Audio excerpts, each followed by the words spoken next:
నమస్తే welcome to D24 news. Kirlampudi SI Shaik Jabeer ఆధ్వర్యంలో CRPF బలగాలు స్టేషన్ సిబ్బందితో కలిసి కిర్లంపూడి ప్రధాన రహదారిపై కవాతు నిర్వహించారు। ఈ సందర్భంగా ఎస్ఐ జబీర్ మాట్లాడుతూ జరిగిన సార్వత్రిక ఎన్నికల దృష్ట్యా ఎవరు వ్యక్తిగతంగా కక్ష సాధింపు చర్యలకు పాల్పడకుండా ఉండేందుకు మండలంలోని కొన్ని సమస్యాత్మక ప్రాంతాల్లో జిల్లా ఎస్పీ సతీష్ కుమార్ ఆదేశాల మేరకు సిఆర్పీఎఫ్ బలగాలను భద్రతగా ఉంచడం జరుగుతుందని తెలిపారు। గెలిచిన పార్టీలు ఓడిన వారిపై దాడులు చేయడం, శిలా ఫలకాలు పగలగొట్టడం వంటి దుశ్చర్యలకు పాల్పడకుండా చూడడం కోసం సిఆర్పీఎఫ్ బలగాలతో భద్రత ఏర్పాటు చేసి అటువంటి దుశ్చర్యలకు పాల్గొనే వారిపై అవసరమైతే లాఠీ చార్జ్ కూడా చేయడం జరుగుతుందని, ఎవరు కూడా కక్ష సాధింపు చర్యలకు పోకుండా విజయ అపజయాలను వ్యక్తిగతంగా తీసుకోవద్దని తెలిపారు।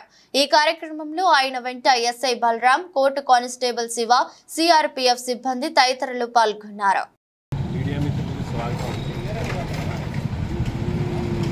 జరిగిన 2024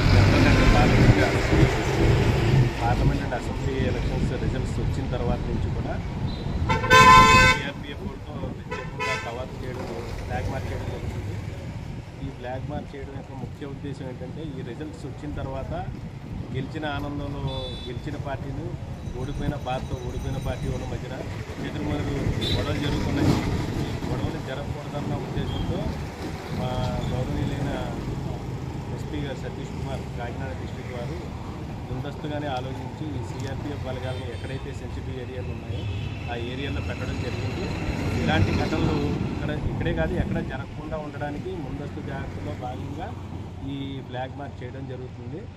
ఈ మధ్యన ఈ శిలా ఫలకాలు పగలగొట్టడాలు, ఈ ఓడిపోయిన నాయకుల ఇంటి మీదకి వెళ్ళి దాడులు చేయడాలు ఇలాంటివి జరుగుతున్నాయి కాబట్టి స్ట్రిక్ట్ యాక్షన్ తీసుకోమని, అవసరమైన చోట లాఠీ చార్జ్ కూడా చేయమని, ఇలాంటి ఘటనలు జరగకుండా మళ్ళీ పునరావృతం కాకుండా చేయాల్సిన బాధ్యత పోలీసుల మీద ఉంది కాబట్టి ఇలాంటి యాక్షన్ తీసుకోవడం జరుగుతుంది।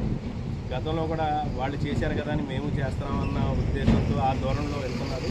అలా వెళ్లకుండా ఉండడానికి